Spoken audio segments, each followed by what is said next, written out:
رات کے وقت علی بستر پر لیٹا ستارے دیکھ رہا تھا۔ اسے بلیوں کی میاؤں کی آوازیں آ رہی تھی، جو کبھی کبھی غصے میں اور کبھی پیار سے لگتی تھی۔ علی نے سوچا، کاش میں بلیوں کی زبان سمجھ سکتا۔ اسی خیال میں وہ سو گیا۔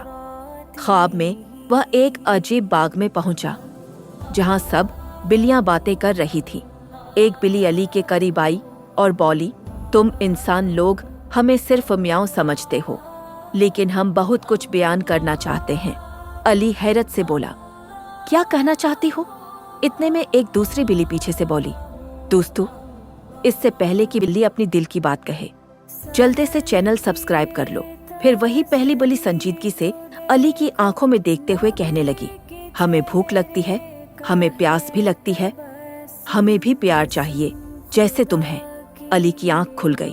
صبح علی اپنی جیب خرچ سے دودھ کے چند پیکٹ خرید لایا، ایک پلیٹ رکھی اور گلی کی بلیوں کے لیے بیٹھ گیا۔